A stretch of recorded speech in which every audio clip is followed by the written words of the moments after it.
साथियों, आप सभी का इस प्लेटफॉर्म पर स्वागत है। यहाँ पर हम लोग घटना चक्र पब्लिकेशन के द्वारा जो सामान्य अध्ययन पूर्वालोकन जो अलग अलग विषयों जैसे कि इतिहास, ज्योग्राफी इस तरह से निकाला जाता है, तो उसके तहत हम लोग भारतीय इतिहास वाला जो सामान्य अध्ययन का पूर्वालोकन है उसको यहाँ पर हम लोग देख रहे हैं। तो इस वीडियो में हम लोग जो वैदिक काल से संबंधित प्रश्न पूछे गए हैं विभिन्न परीक्षाओं में, उनको यहाँ पर हम लोग व्याख्या के साथ देखेंगे। तो चलिए प्रारंभ करते हैं। इसमें पहला प्रश्न है कि आर्य शब्द इंगित करता है किसे? तो श्रेष्ठ वंश को यह इंगित करता है। इसकी व्याख्या देखें तो आर्य जो है प्राचीन भारत यूरोपीय एवं प्राचीन ईरानी भाषा बोलने वालों के लिए प्रयुक्त शब्द है। वैदिक संस्कृत में आर्य शब्द श्रेष्ठ, शिष्ट अथवा सज्जन तथा नैतिक अर्थ में महाकुल, कुलीन सभ्य, साधु आदि के लिए प्रयुक्त हुआ है। सायणाचार्य ने अपने ऋषज्ञ भाष्य में आर्य का अर्थ विज्ञ, यज्ञ, यज्ञ का अनुष्ठाता, विज्ञ श्रोता, विज्ञान आदरणीय अथवा सर्वत्र गंतव्य, उत्तम वर्ष, मनु, कर्मयुक्त और कर्मानुष्ठान से श्रेष्ठ आदि बताया है। अतः आर्य शब्द जो आर्य है संस्कृत भाषा का शब्द है जिसका शाब्दिक अर्थ होता है श्रेष्ठ या कुलीन। अगला है क्लासिकीय संस्कृत में आर्य शब्द का अर्थ क्या है? तो एक उत्तम व्यक्ति। आगे चलते हैं, इसमें व्याख्या देखें तो क्लासिकीय संस्कृत में आर्य शब्द का अर्थ है एक उत्तम व्यक्ति। वैदिक साहित्य में कहीं भी आर्य का एक जाति अथवा विशेष भाषा भाषी के रूप में उल्लेख नहीं हुआ है। अगला है सबसे पुराना वेद कौन सा है? तो सबसे पुराना वेद आपका ऋग्वेद है। ठीक है, तो 4 वेद है, ऋग्वेद, सामवेद, यजुर्वेद, अथर्ववेद, जिसमें से ऋग्वेद जो है सबसे प्राचीन है। त्रयी नाम किसका है? तो त्रयी नाम जो है ये 3 वेदों का है। इस त्रयी जो 3 वेद है इसमें ऋग्वेद, यजुर्वेद, सामवेद आता है, परंतु अथर्ववेद नहीं आता। तो याद रखिएगा त्रयवेद में क्या नहीं आता है? अथर्ववेद नहीं आता। तो बस अथर्ववेद का नाम याद रखिए कि अथर्ववेद नहीं आता है, बाकी 3 आएंगे ही। आगे है किस वैदिक ग्रंथ में वर्ण शब्द का सर्वप्रथम नामोल्लेख मिलता है? तो इसका ऋग्वेद में सर्वप्रथम उल्लेख मिलता है। वर्ण शब्द का सर्वप्रथम उल्लेख ऋग्वेद में मिलता है। ऋग्वेद में वर्ण शब्द रंग के अर्थ में तथा कहीं कहीं व्यवसाय चयन के अर्थ में प्रयुक्त हुआ है। आर्यों को गौरवर्ण तथा दासों को कृष्ण वर्ण का कहा गया है। ऋग्वेद के 10वें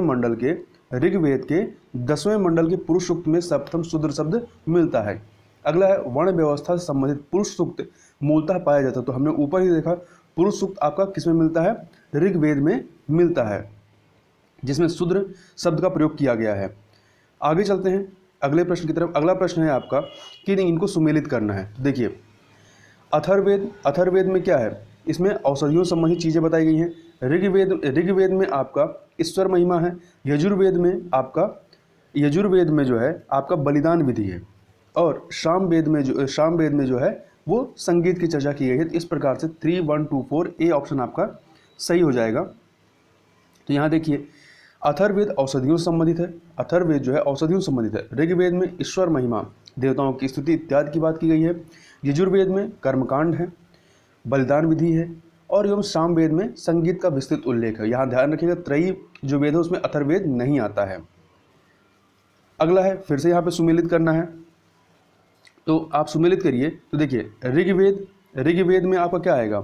स्तोत्र एवं प्रार्थनाएं आती हैं। यजुर्वेद में आपका स्तोत्र एवं कर्मकांड आते हैं। सामवेद में संगीत में स्त्रोत आते हैं। अथर्ववेद में आपके क्या आएंगे? इसमें तंत्र मंत्र एवं वशीकरण की चीज़ें आएंगी। तो ए ऑप्शन आपका सही हो जाएगा। फिर से इसकी व्याख्या देखें तो ऋग्वेद में स्त्रोत एवं प्रार्थनाएं हैं। इसमें कुल 1028 सूक्त या ऋचाएँ हैं। यजुर्वेद में स्त्रोत एवं कर्मकांड वर्णित हैं। सामवेद के पद जो है गेय रूप में है, मतलब गाने योग्य हैं, संगीत में स्त्रोत हैं जिनको उद्गाता पुरोहित गाता था। गाने वाले क्या कहा जाता था? पुरोहित कहा जाता था। अथर्ववेद में कुल 20 अध्यायों एवं 730 सूक्तों में तंत्र मंत्र एवं वशीकरण के संदर्भ में साक्ष्य। तो याद रखिएगा जहां भी वशीकरण या तंत्र मंत्र की बात आएगा तो वो अथर्ववेद में जाएगा। अगला है निम्नलिखित 4 वेदों में से किस एक में जादुई मारा और वशीकरण का वर्णन, मतलब तंत्र मंत्र का वर्णन किया गया है?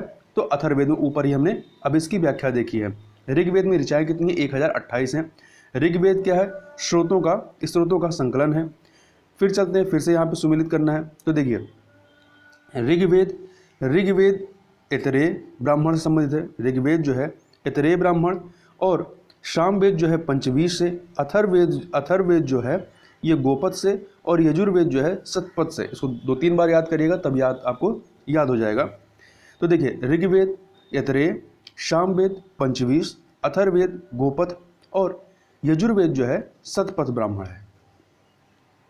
आगे चलते हैं अगले प्रश्न की तरफ। निम्नलिखित में से कौन सा ब्राह्मण ग्रंथ ऋग्वेद से संबंधित है? तो अभी हम लोग ने वहां देखा ऐतरेय ब्राह्मण, इससे संबंधित है।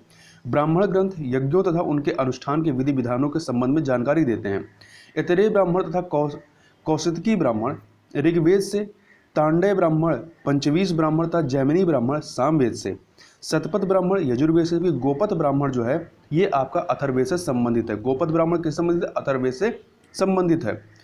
ऋग्वेद का कौन सा मंडल पूर्णतः सोम को समर्पित है?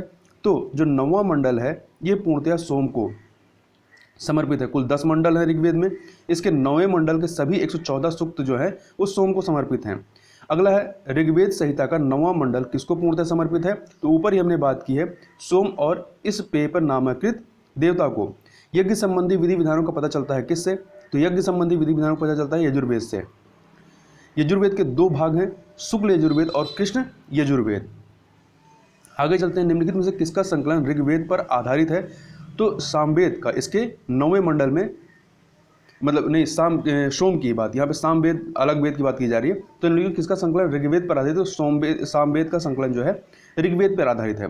सामवेद में कुल 1875 छंद हैं, जिनमें से 99 को छोड़कर शेष सभी ऋग्वेद में भी उपलब्ध हैं। अतः सामवेद का संकलन ऋग्वेद पर आधारित है। भारत के किस स्थल की खुदाई से लौह धातु के प्रचलन के प्राचीनतम प्रमाण मिले हैं? कहाँ से मिले हैं? अंतरजी खेड़ा से। तो अहिछत्र, अंतरजी खेड़ा, आलमगीरपुर, मथुरा, रोपड़, श्रावस्ती, काम्पिल आदि स्थानों की खुदाई से लौह एवं संस्कृत के अवशेष प्राप्त हुए हैं। तो इन स्थानों के नाम याद रखिएगा, अहिछत्र, अंतरजी खेड़ा, आलमगीरपुर, मथुरा, रोपण, श्रावस्ती, काम्पिल। अंतरजी खेड़ा से लौह धातु मल तथा धातु शोधन में प्रयुक्त होने वाली भट्टियां मिली हैं, जिनसे यह संकेत मिलता है कि यहाँ लौह धातु को गलाने का कार्य स्थानीय रूप से होता था। उपनिषद पुस्तकें हैं, किस पर आधारित हैं? तो उपनिषद पुस्तकें जो हैं ये दर्शन पर आधारित हैं। इन्हें वेदांत भी कहा जाता है। उपनिषदों का मुख्य विषय क्या है? तो इनका मुख्य विषय दर्शन है, फिलॉसफी है। निम्नलिखित में से किस एक वैदिक साहित्य में मोक्ष की चर्चा मिलती है? तो दर्शन में मोक्ष की चर्चा मिलती है, मतलब उपनिषद में मोक्ष की चर्चा मिलती है। तो वेदों में मोक्ष शब्द प्रयुक्त नहीं हुआ है, ठीक है, याद रखिएगा कि वेदों में मोक्ष की बात नहीं की गई। उपनिषदों में प्रथम बार मोक्ष की चर्चा मिलती है उपनिषद अर्थात दर्शन में, और चूंकि उपनिषद दर्शन पर आधारित है, यह शब्द श्वेतांबर उपनिषद में पहली बार आया है। तो यह महत्वपूर्ण है कि मोक्ष शब्द का जो चर्चा होती है वो उपनिषदों में है और पहली बार श्वेतांबर उपनिषद में है। आध्यात्म ज्ञान के विषय में नचिकेता और यम के संवाद किस उपनिषद में मिलता है? तो ये कठोपनिषद। किस में मिलता है? कठोपनिषद में यह मिलता है। अध्यात्म ज्ञान के विषय में नचिकेता और यम का संवाद। तो देखिए, कठोपनिषद में यम और नचिकेता का संवाद उल्लिखित है, जिसमें आचार्य यम ने नचिकेता को उपदेश दिया है, न इस आत्मा का कभी जन्म होता है और न कभी इसकी मृत्यु होती है। यह अजन्मा, नित्य तथा शाश्वत है। कठोपनिषद जो है कृष्ण यजुर्वेद का उपनिषद है। किसका है? कृष्ण यजुर्वेद का ये उपनिषद है। यहाँ पर हम लोगों ने बात की थी किसकी? यजुर्वेद की। तो यजुर्वेद में 2 हैं, शुक्ल यजुर्वेद और कृष्ण यजुर्वेद। तो ये आपका जो कठोपनिषद है वो यजुर्वेद के कृष्ण यजुर्वेद का ही उपनिषद है। नचिकेत आख्यान का उल्लेख मिलता है किसमें? तो ये कठोपनिषद में मिलता है। उपनिषद काल के राजा अश्वपति शासक थे कहाँ के? तो ये शासक थे कैकेय के। तो उपनिषदों में वर्णित राजाओं में विदेह के राजा जनक थे, पांचाल के राजा प्रवाहण जावाली थे, केके के राजा अश्वपति थे और काशी के राजा अजातशत्रु थे। इनको एक बार और दोबारा पढ़ेंगे तो आपको दिमाग में बैठ जाएगा। निम्नलिखित में से वैदिक साहित्य का सही क्रम कौन सा है? तो सबसे पहले वैदिक संहिताएं आती हैं, फिर ब्राह्मण, आरण्यक और सबसे अंत में उपनिषद आती है। तो याद रखिए क्रम: वैदिक साहित्य, वैदिक संहिताएं, ब्राह्मण, आरण्यक और उपनिषद। आरंभिक वैदिक साहित्य में सर्वाधिक वर्णित नदी कौन सी रही है? तो सिंधु नदी सर्वाधिक वर्णित रही है। सिंधु नदी का ऋग्वैदिक काल में सर्वाधिक महत्व था, इसी कारण इसका उल्लेख ऋग्वेद में सर्वाधिक हुआ है। सिंधु नदी को उसके आर्थिक महत्व के कारण हिरण्यनी कहा गया है। वैदिक नदी अस्कनी की पहचान निम्नलिखित नदियों में से किस एक के साथ की जाती है? मतलब उसका वर्तमान नाम क्या है जिसके रूप में हम जानते हैं? तो अस्कनी की पहचान चेनाब नदी के रूप में की जाती है। ऋग्वेद में निम्नांकित किन नदियों का उल्लेख अफगानिस्तान के साथ आर्यों के संबंध का सूचक है? तो कुब्भा और कुर्मू इन दोनों नदियों का। तो ऋग्वेद में उल्लिखित कुभा अर्थात काबुल, उसका वर्तमान नाम काबुल है, कुर्मु और या कुर्रम, गोमती, गोमल एवं सुवास्तु, ये जो 4 नदियां हैं ये अफगानिस्तान में बहती थी। ठीक है, इन नदियों के उल्लेख से स्पष्ट होता है कि आर्यों का अफगानिस्तान से गहन संबंध था। तो याद रखिए कि यहाँ पे 2 ही नामों की चर्चा की गई प्रश्न में। यदि गोमती और सुवास्तु का भी नाम होगा तो याद रखिएगा इनसे भी जो है आर्यों के संबंध का सूचक अफगानिस्तान से मतलब संकेत जो है मिलता है। तो कौन कौन सी नदी है? कुभा, कुर्मु, गोमती और सुवास्तु। वैदिक नदी कुंभा का स्थान कहाँ निर्धारित होना चाहिए? अफगानिस्तान में। कुंभा है, कुर्मु है, गोमती है और सुवास्तु। आगे चलते हैं अगले प्रश्न की तरफ। यहाँ पे 2 सूचियाँ दी गई, हमें सुमेलित करना है। वैदिक नदियाँ हैं और उनके आधुनिक नाम क्या है उनको। देखिए कुंभा का नाम क्या है? कुंभा का नाम काबुल है। कुंभा का नाम आपका काबुल है। परुषणी का नाम जो है आपका रावी है। सदानीरा का नाम जो है वो गंडक है और शतुद्री का नाम सतलज है। तो इस प्रकार से 2, 3, 1, 4 बी ऑप्शन आपका सही हो जाएगा। तो देखिए कुंभा का नाम काबुल है, परुषणी का नाम रावी है, सदानीरा गंडक है और शतुद्री सतलज है। निम्नलिखित कौन सी प्रथा चतुष्टय वेदोत्तर काल में प्रचलित हुई है? तो जो 4 आश्रम की जो प्रथा रही है, ब्रह्मचर्य, गृहस्थाश्रम, वनप्रस्थ और संन्यास, ये जो है आपका वेदोत्तर काल में प्रचलित थी। आश्रम व्यवस्था का प्रचलन जो है वेदोत्तर काल में हुआ था। आश्रम शब्द की व्युत्पत्ति जो है ये श्रम धातु से हुई है। किससे हुई है? श्रम धातु से हुई है। अगला है धर्म तथा रीत भारत की प्राचीन वैदिक सभ्यता के एक केंद्रीय विचार को चित्रित करते हैं। इस संदर्भ में निम्नलिखित कथनों पर विचार कीजिए। तो जो कथन इनको देखिए, पहला कथन है कि धर्म व्यक्ति के दायित्वों एवं स्वयं तथा दूसरों के प्रति व्यक्तिगत कर्तव्यों की संकल्पना था। सही है। दूसरा, ऋतु के बारे में। ऋतु मूलभूत नैतिक विधान था जो सृष्टि और उसमें अंतर्निहित सारे तत्वों के क्रियाकलापों को संचालित करता था। दोनों ही बातें सही है, अर्थात सी ऑप्शन आपका सही हो जाएगा। आगे चलते हैं, देखते हैं इसकी व्याख्या। तो प्रश्नगत दोनों कथन भारत की प्राचीन वैदिक सभ्यता के संदर्भ में सही हैं। जो वरुण देवता है, वरुण देवता को वैदिक सभ्यता में नैतिक व्यवस्था का प्रधान माना जाता है। याद रखिएगा नैतिक व्यवस्था का प्रधान देवता कौन रहे हैं? तो वरुण रहे हैं। इसी कारण इन्हें ऋतुष्प गोपा भी कहा जाता था। भारतीय संस्कृत के अंतर्गत ऋतु का अर्थ क्या है? भारतीय संस्कृत के अंतर्गत ऋतु का अर्थ क्या है? प्राकृतिक नियम या विधान है। ऋग्वेद में हमें धर्म के अतिरिक्त दूसरा शब्द ऋत मिलता है। सभी देवताओं का संबंध ऋत अर्थात विश्व की नैतिक एवं भौतिक अवस्था से माना गया है। ऋग्वेद में इसका वर्णन है। सृष्टि के आदि में सर्वप्रथम ऋत की उत्पत्ति होती है। ऋत के द्वारा विश्व में सुव्यवस्था तथा प्रतिष्ठा स्थापित होती है। यह विश्व की व्यवस्था का नियामक है ऋत। निम्नलिखित वैदिक देवताओं में किसे उनका पुरोहित माना जाता था? तो बृहस्पति को जो है उनका पुरोहित माना गया है।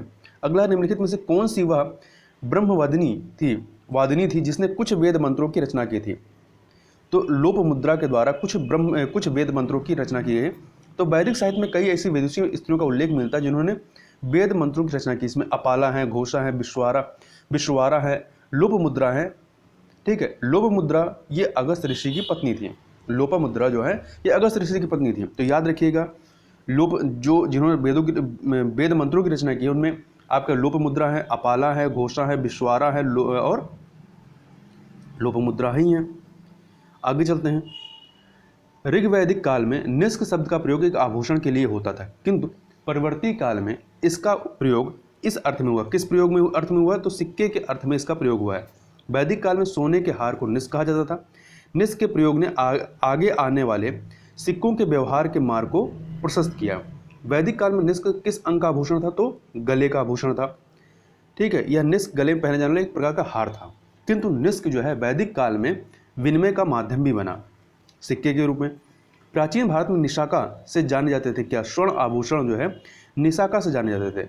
बौद्ध जातक में 3 प्रकार के स्वर्ण सिक्कों का उल्लेख मिलता है। प्रथम क्रम में निशाका, दूसरे क्रम में सुवर्ण और तीसरे क्रम में मशाका। तो ये जो स्वर्ण सिक्के कौन कौन से हैं? निशाका है, सुवर्ण है और मशाका।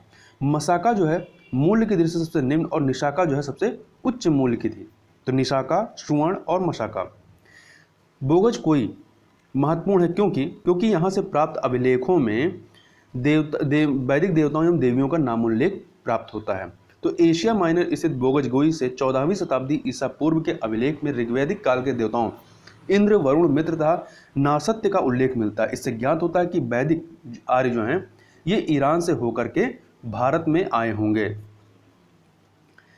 निम्नलिखित अभिलेखों में से कौन सा ईरान से भारत में आर्यों के आने की सूचना देता है? तो बोगजगोई जो है ये सूचना देता है। 14वीं सदी ईसा पूर्व का एक अभिलेख जिसमें वैदिक देवताओं का वर्णन प्राप्त होता है वो कौन सा है? बोगजगोई अभिलेख है।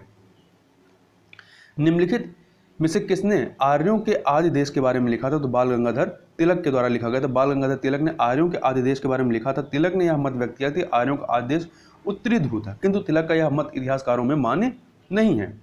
जिस ग्रंथ में पुरुष मेघ का उल्लेख हुआ है वह कौन सा है? तो शतपथ ब्राह्मण में पुरुष मेघ का उल्लेख हुआ है। शतपथ ब्राह्मण ये यजुर्वेद, शतपथ ब्राह्मण जो है ये यजुर्वेद का ब्राह्मण या यजुर्वेद का ब्राह्मण है। आगे चलते हैं। शतपथ ब्राह्मण में उल्लिखित राजा विधेग माधव से संबंधित ऋषि कौन थे? तो इनसे संबंधित ऋषि कौन थे? ऋषि गौतम रहुगण। याद रखिएगा शतपथ ब्राह्मण यजुर्वेद से संबंधित है। इसमें उल्लिखित राजा विधेग माधव से संबंधित ऋषि कौन थे? ऋषि गौतम रहुगण। तो आर्यों के पूर्व दिशा की ओर अग्रसर के विषय में शतपथ ब्राह्मण में वर्णित विधेग माधव की आख्यायिका उल्लेखनीय है। इनके अनुसार राजा विधेग माधव से संबंधित ऋषि गौतम रहुगण थे। आगे चलते हैं। अगला है उत्तर वैदिक काल। उत्तर वैदिक काल में निम्नलिखित में किनको आर्य संस्कृत का धुर समझा जाता था? तो अंग और मगध जो देश राज्य रहे हैं, अंग और मगध, इनको जो है आर्य संस्कृत का धुरी समझा जाता था। तो देखिए अंग तथा मगध को आर्य संस्कृत का धुर माना जाता था। ये लोग प्राकृत भाषा में बोलते थे और आर्य संस्कृत के प्रभाव से बाहर थे। आर्य संस्कृत का धुर थे ये, मतलब एक तरीके से कह सकते हैं उसके विरोध में थे या उसके अपोजिट थे। तो ये लोग प्राकृत भाषा बोलते थे और आर्य संस्कृत के प्रभाव से बाहर थे। इनके प्रति तिरस्कारपूर्ण भाव प्रकट किए गए हैं तथा यहाँ के लोगों के ज्वर ग्रसित होने की भावना भी व्यक्त की गई है। अथर्ववेद में मगध तथा अंग दोनों को जो है दूरस्थ प्रदेश कहा गया है। तो ये महत्वपूर्ण है, याद रखिएगा। गोत्र शब्द का प्रयोग सर्वप्रथम कहाँ पे होता है? तो ऋग्वेद में सर्वप्रथम होता है। गोत्र शब्द का सर्वप्रथम उल्लेख ऋग्वेद में हुआ है। गोत्र शब्द का मूल अर्थ गोष्ठ अथवा वह स्थान जहाँ समूचे कुल का गोधन पाला जाता था। अगला है पूर्व वैदिक आर्यों का धर्म प्रमुखता क्या था? तो इनकी प्रमुखता जो धर्म था वो प्रकृति पूजा और यज्ञ था। प्रकृति पूजा और यज्ञ। पूर्व वैदिक आर्यों की बात हो रही है। पूर्व वैदिक आर्यों का धर्म मुख्यतः प्रकृति पूजा और यज्ञ पर आधारित था, जबकि भक्ति का उदय जो है ये मौरोत्तर काल में होता है, जबकि वैदिक काल में मूर्ति पूजा का प्रचलन नहीं था। तो ये महत्वपूर्ण फैक्ट है कि वैदिक काल में मूर्ति पूजा नहीं होती है। ऋग्वैदिक काल में जनता निम्न में से मुख्यतः किसमें विश्वास करती थी? तो ऋग्वेद में ये जो है बलि एवं कर्मकांड में विश्वास करती थी। ऋग्वैदिक काल में यज्ञ की प्रधानता थी। यज्ञ हिंसात्मक और अहिंसात्मक दोनों ही होता था। देव पूजा के साथ साथ पितरों की भी पूजा की जाती थी। आगे देखते हैं। प्रसिद्ध 10 राजाओं का युद्ध किस नदी के तट पर लड़ा गया है? तो परुष्णी नदी के तट पर, जिसे आधुनिक नाम इसका क्या है? रावी है। तो परुष्णी नदी के तट पर यह युद्ध दशराग युद्ध या 10 राजाओं का युद्ध हुआ था। इस युद्ध में भरतों के राजा सुदास की विजय हुई थी। ऋग्वेद में उल्लिखित प्रसिद्ध 10 राजाओं के निम्न में से किस नदी किनारे लड़ा गया था? तो परुष्णी अर्थात रावी नदी किनारे। निम्नलिखित में से किस नदी को ऋग्वेद में मातेत्मा, देवित्मा एवं नदित्मा संबोधित किया गया है? तो सरस्वती नदी को ये सारी उपमाएं दी गई हैं। अतः सबसे अच्छी माँ, सबसे अच्छी देवी तथा सबसे अच्छी नदी। उस जनजाति का नाम बताइए जो ऋग्वैदिक आर्यों के पंचजन से संबंधित नहीं है। तो ऋग्वैदिक आर्यों के जो पंचजन थे इसमें यदु, द्रुह्यु, पुरु, अनु, तुअर्सु शामिल थे, परंतु इसमें किकट शामिल नहीं है। था डी ऑप्शन आपका सही नहीं है। तो यदु, द्रुह्यु, पुरु, अनु, तुअर्सु ये पांचों नाम याद रखिएगा। प्राचीन काल में आर्यों के जीविकोपार्जन का मुख्य साधन क्या था? तो शिकार इनका मुख्य साधन था। प्रारंभ में आर्य खानाबदोश एवं शिकारी थे, प्राय अस्थायी जीवन जीते थे और इनके जीवन में कृषि का महत्व नगण्य था। उत्तर वैदिक काल में ही आर्यों के स्थायी आवास का साक्ष्य मिलता। तो कब मिलता? उत्तर वैदिक काल में। आगे चलते हैं अगले प्रश्न की तरफ। ऋग्वेद में उल्लिखित यव शब्द किस कृषि उत्पाद हेतु प्रयुक्त किया गया है? ऋग्वेद में उल्लिखित यव शब्द जो है किस कृषि उत्पाद हेतु प्रयुक्त किया गया? तो जौ के लिए यह प्रयुक्त किया गया है। यव शब्द का जौ से तादात्म्य स्थापित किया गया है। वैदिक युग में प्रचलित लोकप्रिय शासन प्रणाली कौन सी थी? तो इस समय वंश परंपरागत राजतंत्र था। वैदिक काल में प्रचलित लोकप्रिय शासन प्रणाली वंश परंपरागत राजतंत्र, यद्यपि जनता द्वारा चुनाव के उदाहरण भी मिलते हैं। वैदिक युगीन सभा क्या थी? ये मंत्री परिषद के रूप में कार्य करती थी। तो वैदिक काल में सभा एवं समिति नामक दो संस्थाएं राजा की निरंकुशता पर नियंत्रण रखती थी। संभवतः सभा जो है ये कुलीन या वृद्ध मनुष्यों की संस्था थी, जिसमें उच्च कुल में उत्पन्न व्यक्ति ही भाग ले सकते थे, जबकि जो आपकी समिति थी इसमें जनमानस का कोई भी भाग ले सकता था। किस वेद में सभा और समिति को प्रजापति की दो पुत्रियां कहा गया है? तो अथर्ववेद में कहा गया है। किसमें कहा गया? अथर्ववेद में कहा गया है। ऋग्वैदिक जनसभा जो न्यायिक कार्यों से संबंधित थी, ऋग्वैदिक जो जनसभा जो न्यायिक कार्यों से संबंधित थी, कौन सी थी? सभा थी। तो सभा, समिति एवं विदथ ये ऋग्वैदिक कालीन जनतांत्रिक संस्थाएं थी। कौन कौन सी? सभा, समिति और विदथ। इन संस्थाओं में सभा न्यायिक कार्यों से संबंधित थी। ऋग्वेद में सभा का 8 बार उल्लेख हुआ है। आयुर्वेद अर्थात जीवन का विज्ञान का उल्लेख सर्वप्रथम कहाँ मिलता है? तो ये अथर्ववेद में मिलता है। किसमें मिलता है? अथर्ववेद में मिलता है। अथर्ववेद में सामान्य मनुष्यों के विचारों तथा अंधविश्वासों का विवरण मिलता है। इसमें विविध विषयों जैसे रोग निवारण, समनव्य, राजभक्ति, विवाह तथा प्रणय गीतों आदि के विवरण सुरक्षित हैं। ऋग्वैदिक धर्म कैसा था? ऋग्वैदिक धर्म जो है ये बहुदेववादी था। ऋग्वेद में हमें सर्वप्रथम बहुदेववाद के दर्शन होते हैं। आर्य विभिन्न देवताओं के अस्तित्व में विश्वास करते थे। मुख्यतः वैदिक देवताओं के 3 वर्ग हैं: धुस्थान आकाश के देवता, अंतरिक्ष के देवता तथा पृथ्वी के देवता। तो याद रखिएगा, आकाश के देवता, अंतरिक्ष के देवता और पृथ्वी के देवता। सर्वाधिक ऋग्वैदिक सूक्त समर्पित किसको हैं? तो इंद्र को हैं। ऋग्वेद में इंद्र का वर्णन सर्वाधिक प्रतापी देवता के रूप में किया जाता है, जिसे 250 सूक्त समर्पित हैं।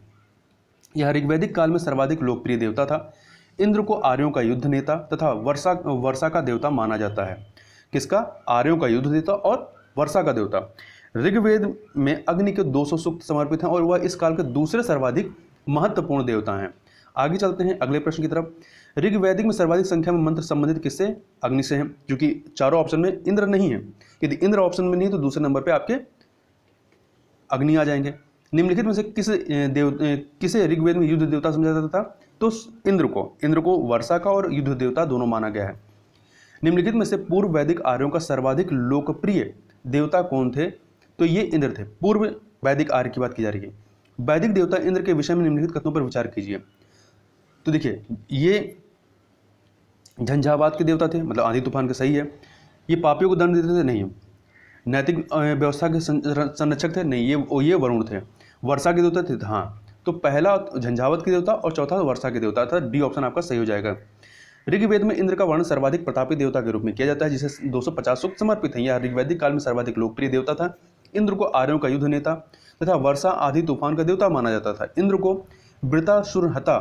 वृतासुर नामक राक्षस का वध करने वाला, पुरभिद बादलों को भेदने वाला, सोमापा सोम का अत्यधिक पान करने वाला, सतकृति 100 शक्तियों का स्वामी आदि नामों से जाना जाता था। वैदिक देवमंडल में निम्न में से कौन सा देवता युद्ध का देवता माना जाता है? तो इंद्र को युद्ध का देवता और वर्षा का देवता दोनों माना गया है। तो फिर से देखते हैं, वही ऊपर वाला सारी व्याख्याएं इसमें आगे देखते हैं। 800 से 600 ईसा पूर्व का काल किस युग से जुड़ा हुआ है? तो ये ब्राह्मण युग से जुड़ा हुआ है। प्रायः 7वीं या 6ठी शताब्दी ईसा पूर्व से लेकर के 3री शताब्दी ईसा पूर्व तक का समय जो है ये सूत्र काल कहलाता है। क्या कहलाता है? सूत्र काल कहलाता है। गायत्री मंत्र किस पुस्तक में मिलता है? तो ये ऋग्वेद में ये मिलती है।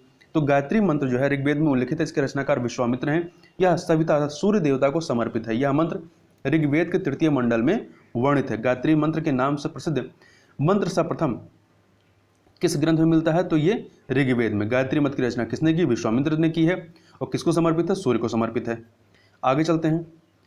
सर्ग, प्रतिसर्ग, वंश, मनवंतर और वंशानुचरित संकेतक किसके हैं? तो ये जो हैं पुराणों के संकेतक हैं। पुराणों में 5 प्रकार के विषयों का वर्णन सिद्धांत इस प्रकार है: सर्ग, प्रतिसर्ग, वंश, मनवंतर तथा वंशानुचरित। सर्ग बीज या आदि सृष्टि का पुराण है। सर्ग बीज या आदि सृष्टि का पुराण है। प्रतिसर्ग प्रलय के बाद की पुनर्सृष्टि को कहते हैं। वंश में देवताओं या ऋषियों के वंश वृक्षों का वर्णन है। वंश में देवताओं या ऋषियों के वंश वृक्षों का वर्णन है। मनवंतर में कल्प के महायुगों का वर्णन है। और वंशानुचरित पुराणों के वे अंग हैं जिनमें राजवंशों की तालिकाएं दी हुई हैं और राजनीतिक अवस्थाओं का छौं घटनाओं का वर्णन है। पुराणों की संख्या कितनी है? पुराणों की संख्या कितनी है? 18 है। इनकी रचना लोमहर्ष ऋषि तथा उनके पुत्र उग्रश्रवा के द्वारा की गई थी। ऋग श्रीमद् भगवद गीता वैदिक रूप में किस भाषा में लिखी गई है? तो ये संस्कृत भाषा में लिखी गई है और यह प्राचीन धार्मिक ग्रंथ महाभारत का एक अंग है। महाभारत मूलतः किस रूप में जानी जाती है? तो ये जय संहिता के रूप में जानी जाती है। तो महाभारत के प्रारंभिक रचना काल में 8800 श्लोक थे और इसे जय संहिता के नाम से जाना जाता था। महाभारत का दूसरा संस्करण भारत था, जिसमें श्लोकों की संख्या 24,000 थी। वर्तमान महाभारत में 1 लाख से ज़्यादा श्लोक प्राप्त हैं। यह इसका अंतिम संस्करण, जिसे शतसहस्त्री संहिता या महाभारत कहा गया है। आगे देखते हैं। हिंदू पौराणिक कथा के अनुसार समुद्र मंथन हेतु किस सर्प ने रस्सी के रूप में स्वयं को प्रस्तुत किया था? तो वासुकी ने। मंदराचल पर्वत था रस्सी के मथनी के रूप में, मंदराचल पर्वत था रस्सी के रूप में सर्पों के राजा वासुकी का प्रयोग किया गया था। किस काल में अछूत की अवधारणा स्पष्ट रूप से उद्धृत होती है? तो धर्मशास्त्र के समय में। धर्मशास्त्रों के समय में सूत्र काल में 4 वर्णों ब्राह्मण, क्षत्रिय, वैश्य एवं शूद्र के अतिरिक्त समाज में अन्य अनेक जातियां यथा अंबष्ट, उग्र, निषाद, मागध, वदेहक, रथकार आदि का आविर्भाव अनुलोम एवं प्रतिलोम विवाहों के फलस्वरूप हो गया। पढ़नी ने 2 प्रकार के शूद्रों का उल्लेख किया है, निर्वासित एवं अनिर्वासित। इसमें पहले प्रकार के शूद्र ही अस्पृश्य माने जाते थे, निर्वासित ही अस्पृश्य माने जाते थे, अनटचेबल माने जाते थे। सत्यमेव जयते शब्द किस उपनिषद से लिया गया है? तो ये जो 4 ऑप्शन है, मंडकोपनिषद, कठोपनिषद, छंदोपनिषद, इसमें से कोई नहीं। सत्यमेव जयते मुंडकोपनिषद से लिया गया है। ठीक है, मंडूकोपनिषद नहीं, ये स्पेलिंग में मिस्टेक है जो ऑप्शन में दिए गए हैं।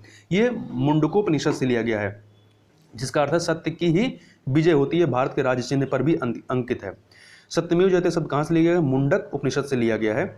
आगे चलते हैं अगले प्रश्न की तरफ। भारतीय प्रतीक पर उत्कीर्ण सत्यमेव जयते लिया गया है मुंडकोपनिषद से। तमसो मां ज्योतिर्गमय कथन है मूलतः कहाँ से लिया गया? उपनिषदों का है। तो तमसो मां ज्योतिर्गमय कथन बृहदारण्य उपनिषद से लिया गया है। इस कथन का अर्थ है अंधकार से प्रकाश की ओर। तो याद रखिए किस उपनिषद से? बृहदारण्य उपनिषद से लिया गया है। किस उपनिषद का शाब्दिक अर्थ होता है? सफेद घोड़ा। तो इनमें से कोई नहीं। देखिए विकल्प में दिए गए किसी भी उपनिषद का तात्पर्य सफेद घोड़ा नहीं है। श्वेताश्वर उपनिषद का अर्थ होता है सफेद घोड़े द्वारा ढोया गया, जो कि ऑप्शन में नहीं दिया गया है। सत्यकाम जाबाल की कथा जो अनव्याही मां होने के लांछन को चुनौती देती है, उल्लिखित है किसमें? तो ये आपका उल्लिखित है छंदोग्य उपनिषद में। तो सत्यकाम जाबाल महर्षि गौतम के शिष्य थे, जिनकी माता का नाम जबाला था। सत्यकाम जबाला की कथा जो अनव्याही मां होने के लांछन को चुनौती देती है, इनकी कथा छंदोग्य उपनिषद में उल्लिखित है। ऋग्वेद की मूल लिपि क्या थी? तो ऋग्वेद की जो मूल लिपि थी किसमें लिखी? ब्राह्मी लिपि में लिखी गई है। ऋग्वेद में कुल 10 मंडल हैं तथा 1028 सूक्त हैं। ऋग्वेद के पुरोहित को होता कहा जाता था। क्या कहा जाता था? होता कहा जाता था। वैदिक कर्मकांड में होता का संबंध किससे है? ऋग्वेद से ऊपर ही हमने कहा जो ऋग्वेद का पुरोहित होता था उसे ही होता कहा गया है।